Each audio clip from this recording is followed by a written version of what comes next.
안녕하세요. 이슈 체크를 통해 투자 아이디를 찾아주는 테린이 아빠입니다. 내용 보시고 도움되시면 구독, 좋아요, 알람 부탁드리겠습니다.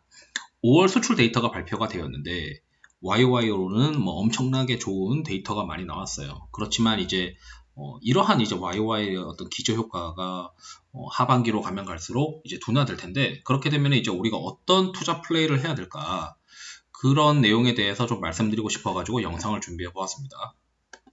우선 수출 데이터를 보시게 되면은 4월달 대비 5월달에 MOM으로는 크게 증가하지 않았어요. 해당 데이터는 제가 회원분들한테 보내드린 건데, 일단 보시게 되면 품목별로 보시면은 오른쪽은 이제 YOY 데이터입니다. 이 YOY로 이제 증가하는 데이터는 다행히 이제 4월달 데이터보다 6월달 데이터가 YOY로 더 크게 증가합니다. 다만 이제 반도체는 YOY로 좀 슬로우해졌죠. 그리고 자동차는 YOY로 더 증가했습니다. 그렇지만 시장에서는 이제 MOM으로 결국 이제 시장이 반도체 어떤 수급에 대한 우려로 인해서 MOM으로 수출 데이터가 좀 줄었다라는 거에서 줄 것이다라고 이미 예상을 하고 부품 관련된 기업들이 이제 굉장히 많이 망가졌죠.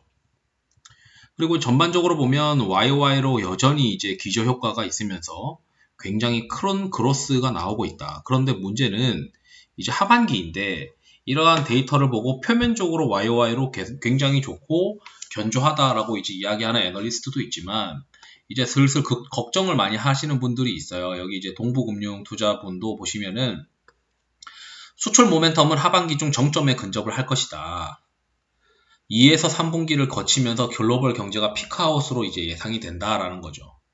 그리고 각국의 어떤 경제 재개방 가속화로 하반기에는 교역 대상국의 소비 수요, 그러니까 미국이라고 하는 선진국의 소비 수요가 이러한 상품을 집에서 쓰는 상품이 아닌 이제 서비스, 여행이나 이런 소비의 축이 이동할 수 있다는 점 등, 그리고 국제 유가가 이제 아직까지는 강세 여력이 제한적이어서 수출 단가 상승 효과가 좀 줄 수 있지 않겠느냐, 여러 가지로 해서 이러한 기저 효과가 좀 끝나지 않겠느냐, 이러한 우려가 있습니다. 그럼 이제 우리가 생각을 해야 되는 거는, 제 생각은 이런데, 자, 이제 상반기에 안 좋았던 업종을 하반기에는 플레이해야 되지 않겠느냐. 지금 YOY로 기저효과 잘 나온다라고 생각했던 업종들을 여전히 끌고 가기에는 하반기에 이러한 업종들이 더 크게 YOY로 그로스가 깨질 거고, 그럼 우리가 이제 상반기 대비 하반기, 하프 앤 하프를 보게 되면은 상반기에 좀 소외되거나 좀 절었던 기업들, 절었던 업종들, 그런 업종들이 하반기에 이제 드라마틱하게 좀 회복될 수 있는 로직들을 찾아야 되는데, 우선 첫 번째로 저는 이제 반도체 쪽을 좀 보고 있어요. 반도체 쪽에서 어떤 내용을 보려고 하냐면, 최근 이제 메리츠에서는 3분기 고정 모바일 D램이 예상 대비 강세가 될 것이다 라고 하는 전망을 했었는데, 이 내용이 결국 뭐냐면, 애플은 아이폰 출시를 지금 시장에서 다들 9월 달로 예상을 하고 있고, TSMC에다가 지금 칩 생산 오더 넣는 거 보니까 9월 달로 지금 거의 맞는 것 같다라고 하고 있어요. 그럼 왜 아이폰 이렇게 예전보다 한 달 일찍 출시할까 고민해보면 간단합니다. LG전자가 핸드폰 시장에서 나갔잖아요. 그럼 그 시장 점유율도 있을 것이고, 지금 경쟁사들, 삼성전자도 문제가 뭐냐면, 인도랑 베트남에서 코로나 환자, 신흥국에서의 코로나 환자가 아직 통제가 안 되고 있다 보니까 이 플래그십 폰에서의 어떤 애플 아이폰의 시장 점유율을 확대하기 위한 절호의 기회인 것이죠. 그러다 보니까 애플은 모바일 디램에 대한 어떤 수급을 좀 땡겨가지고 그 수급을 통해가지고 결국 아이폰을 9월 달에 출시할 것이다 라는 게 이제 시장의 생각인 것 같습니다.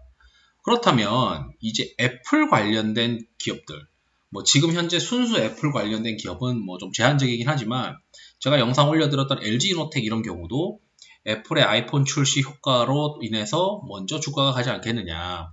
그 다음에 이제 인도와 베트남 시장이 회복되면서, 특히 인도 시장이 회복이 되면서 보급형 스마트폰의 어떤 시장의 회복이 가시화될 때쯤 되면 우리가 우려했었던 삼성전자 스마트폰 사업부가 좀 돌아설 수 있고, 이러한 삼성전자와 관련된 핸드셋 부품주 중에서 주가가 많이 박살났었던 기업들, 또는 대경 기업에서는 삼성전기가 그래도 이제 스마트폰 시장이 이제 그 보급형 스마트폰까지 좀 회복되면서 좋아지지 않겠느냐. 반면 LG 이노텍은 이러한 센서 시프트가 아이폰 13에서 전면 채택되다 보니까 ASP가 올라가는 게 있고, 이러한 실적 모멘텀이 먼저 나타날 수 있다 보니까 이러한 아이폰 관련된 LG 이노텍 이런 종목들이 먼저 움직이지 않겠느냐. 그리고 여기 애널리스트 보면은 2분기에 10% 내외의 D램 판가 상승 이후에 3쿼터에는 20% 중반의 높은 판가 인상이 될 것 같다라는 내용이 있습니다. 이러한 상승의 기저에는 결국 이제 아이폰 출시와 애플이 아이폰 13을 이용해서 시장 점유율을 확대하고자 하는 움직임이 있지 않겠느냐. 그래서 첫 번째는 핸드셋에서 애플 아이폰이랑 그리고 삼성전자의 핸드셋 관련된 기업들을 순차적으로 플레이하는 것. 그리고 하이닉스가 이러한 경우에서는 오히려 D램 관련해서 매출 포지셔닝이 크다 보니까 하이닉스가 삼성전자보다는 좀 더 유리하다. 그래서 하이닉스 플레이하는 거를 또 고려를 해야 되고, 두 번째는 아이폰 관련된 기업들 플레이하는 것. 그리고 세 번째는 아이폰 이후에 신흥국의 어떤 그 코로나 이슈가 해소되면은 삼성전자 관련된 핸드셋 관련된 기업들 플레이하는 것. 그리고 상반기 대비 하반기에 미국의 어떤 그 자동차 수요가 회복될 수 있는 니즈가 있기 때문에 그리고 상반기에 상대적으로 많이 깨졌던 자동차 부품들, 어차피 완성차의 경우에는 가지고 있는 재고 가지고 팔아서 이제 매출을 내도 되는데, 생산과 직결되는 이 자동차 부품 회사들 경우에는 상반기에 굉장히 타격을 많이 받았죠. 거의 1년 평균 그 이동 평균선에 근접할 정도로 주가가 이제 맛이 가버렸는데, 이러한 맛이 간 기업들이 구조적으로 회복될 수 있는 환경이 하반기에 올 가능성이 있다. 그래서 오늘 이제 발표했었던 5월 수출 데이터와 같이 발표가 이제 됐죠. 오늘도 6월 1일 날 이제 발표됐는데, 5월달 글로벌 현대차, 기아차의 판매 데이터가 이제 나오게 되면서 우려했던 것보다는 좀 선방한 것 같다라고 하는 평이 있습니다. 그렇다면 이제 불확실성은 좀 제거가 됐죠. 그렇게 되면 이제 차량용 반도체가 이제 피크아웃을 하게 되면 차량용 반도체에 대한 이슈로 인해서 생산에 대한 우려가 점진적으로 해소가 되면서 이 자동차 부품주들을 봐야 하지 않겠느냐.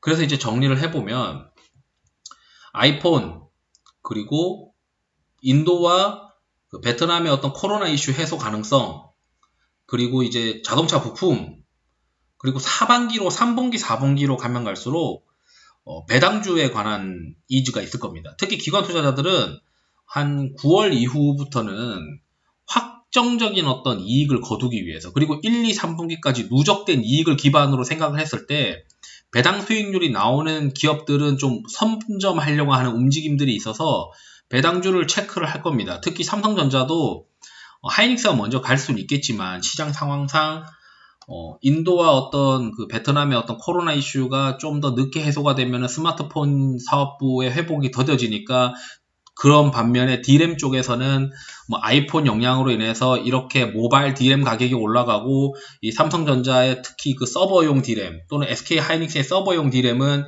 인텔의 신규 서버용 CPU가 출시가 된 효과로 인해서 3분기 때 또 서버용 D램 수요가 증가하는 이러한 효과와 맞물리게 되면 하이닉스가 먼저 가겠죠. D램에 대한 어떤 포지션이 크니까. 그렇다면 삼성전자는 인도와 어떤 베트남의 코로나 이슈가 좀 잡히는 모습이 나오면은 삼성전자가 뒤늦게 움직이는데, 삼성전자가 가을쯤 우리가 생각을 해보면은 1, 2, 3분기 누적 이익을 고려를 했을 때 올해 나올 수 있는 배당 금액이 눈에 빤히 보인단 말이에요. 계산을 했을 때. 그러면 시장에서는 그 배당금에 대한 수요도 수급으로 쏠릴 수가 있기 때문에, 특히 이제 하반기에는 삼성전자에 대한 어떤 수요가 점진적으로 증가할 가능성이 있다. 저는 이제 그 시기를 가을 너머로 보고 있는 상황이죠. 그렇다 보니까 자동차 부품, 핸드셋, 배당주, 그리고 마지막으로 여전히 우리가 플레이를 하반기에는 꼭 해야 되는 게 이제 포스트 코로나 관련주, 유통도 있을 것이고요. 그리고 여행도 있을 것이고, 그리고 영화 관련된 기업들도 있을 것이고요.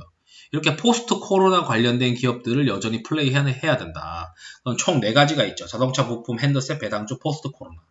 이렇게 이제 말씀드리고 싶어가지고, 이러한 우리가 수출 데이터가 결국 YOY로 엄청나게 지금 숫자가 나오고 있지만 이 이후에는 결국 이게 YOY 그로스가 꺾일 수밖에 없을 거거든요. 기저효과가 충분히 녹아져 있기 때문에.